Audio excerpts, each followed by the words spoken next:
Hi friends, నేను మీ నషరుద్దీన్. ఈరోజు release అయిన మత్తు వదలరా 2 మూవీ గురించి తెలుసుకుందాము. సో ఈ మూవీ నేను ఈరోజు మీరజ్ థియేటర్లో, బాలనగర్ మీరజ్ థియేటర్లో చూశాను. సో ఈ మూవీ చూస్తున్నసేపు నాకేమనిపించిందంటే, గతంలో 1 year బ్యాక్ వచ్చిన మత్తు వదలరా మూవీకి సీక్వెల్గా తీసిన డైరెక్టరు కేవలం కామెడీ లైన్ బేస్ చేసుకొని ఎక్కువ కామెడీ టైమింగ్ మీదే ఫోకస్ చేసినట్టు అనిపిస్తుంది ఈ సినిమా చూస్తున్నంతసేపు నాకు. సో ఈ మత్తు వదలరా 2 వచ్చేసి స్టోరీ లైన్ చాలా తక్కువ. ముఖ్యంగా ఇందులో యాక్ట్ చేసినటువంటి సత్య కానీ, శ్రీసింహ కానీ, సునీల్ కానీ, ఫరూక్ అబ్దుల్లా కానీ వంటి వీరి క్యారెక్టర్లు చాలా ఫన్ తోటి, కామెడీ బ్యాక్డ్రాప్ తోటి ఉంటుంది సినిమా మొత్తము. సో సినిమా ఫస్ట్ హాఫ్ మటుకి చాలా బాగా చూపించాడు. ముఖ్యంగా సినిమా స్టార్టింగ్లోనే ఒక సీరియల్, ఓరినా కొడక అనే టైటిల్ తోటి వచ్చే సీరియల్, అందులోని క్యారెక్టర్లు చాలా బాగా హాస్యాన్ని పంచుతాయి. ముఖ్యంగా సినిమాలో సీరియల్ సన్నివేశాలు ఏంట్రా బాబు అనేలా ఉంటుందన్నమాట చూస్తుంటే. ఆల్మోస్ట్ క్లైమాక్స్లో కూడా ఓరినా కొడక సీరియల్ని భలే చూపించాడు డైరెక్టరు.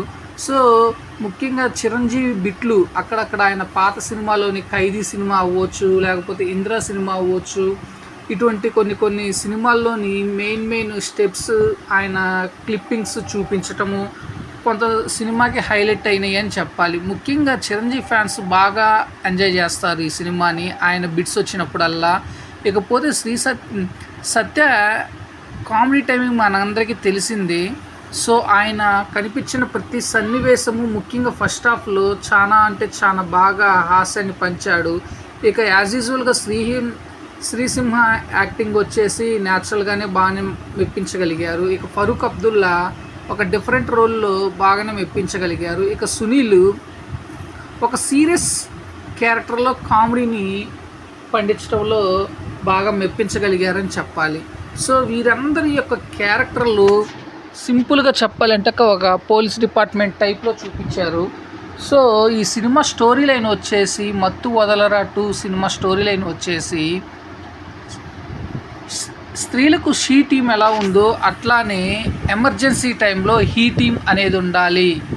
హైలీ ఎమర్జెన్సీ అనే పాయింట్ ఆఫ్ వ్యూలో హీ టీమ్ అనేది ఎస్టాబ్లిష్ చేసి దానిలో కొంతమందిని రిక్రూట్ చేసుకోవడం జరుగుతుంది. ఆ రిక్రూట్మెంట్ ప్రాసెస్లో వీళ్ళిద్దరిని ఎలా రిక్రూట్ చేసుకున్నారు, సత్యాని అట్లానే శ్రీసింహాని, వీళ్ళు చేరినాక వీళ్ళ టాస్క్ ఏంటి, వీళ్ళు పర్టికులర్గా కిడ్నాప్ అయిన పిల్లల్ని ఏ విధంగా రక్షించగలిగారు అనేది ఒక సింపుల్ లైన్లో చూపించిన డైరెక్ట్గా ప్రీ క్లైమాక్స్కి ఇంటర్వెల్కి ముందు వీళ్ళు ఒక చిక్కుల్లో ఏ విధంగా ఇరుక్కున్నారు, వీరిని ఎవరు ఫ్రేమ్ చేశారు ఒక కిడ్నాప్ కేసులో, ఆ కిడ్నాప్ కేసు కాస్త ఏ విధంగా మర్డర్ అవుతుంది, హత్య కేసుకి వీళ్ళ మెడను ఏ విధంగా చుట్టుకుంటుంది అనే దాన్ని ప్రీ క్లైమాక్స్లో రివీల్ చేస్తూ సెకండ్ హాఫ్ మీద మంచి హైప్ క్రియేట్ చేసిన డైరెక్టరు ఫస్ట్ హాఫ్ ఎంతైతే ఎంగేజ్ చేయగలిగాడో సెకండ్ హాఫ్ అంతే విధంగా ఎంగేజ్ చేయలేకపోయాడు.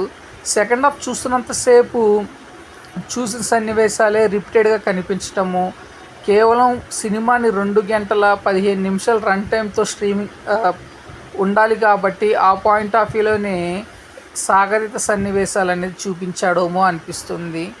బాగా ల్యాక్ చేశాడు కొన్ని సన్నివేశాలు సెకండ్ హాఫ్ అయితే.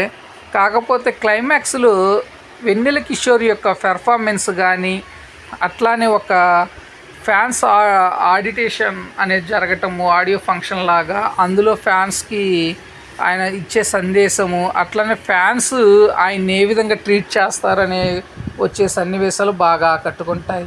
ఇకపోతే ఈ సినిమాలో సీరియస్నెస్ కోసం వెళ్ళే వాళ్ళకైతే కొంచెం కష్టమే. కేవలం కామెడీ కోసము, ఫన్ కోసం వెళ్తే ఓకే, బాగానే ఉందని చెప్పాలి. ఓవరాల్గా చూస్తున్నట్లయితే ఈ వీక్లో రిలీజ్ అయిన మూవీలో సో బెటర్గా పర్లేదు అనిపిస్తుంది. సో ఫ్రెండ్స్, ఈ సినిమాకి నేను ఇచ్చే రేటింగ్లో అవుట్ ఆఫ్ 5లో 2.3. సో ఫ్రెండ్స్, నేను ఇచ్చే రివ్యూ అనేది మీకు నచ్చినట్లయితే నా ఛానల్ సబ్స్క్రైబ్ చేసుకోండి, షేర్ చేయండి, లైక్ చేయండి. Thank you. నేను మీ నషరుద్దీన్.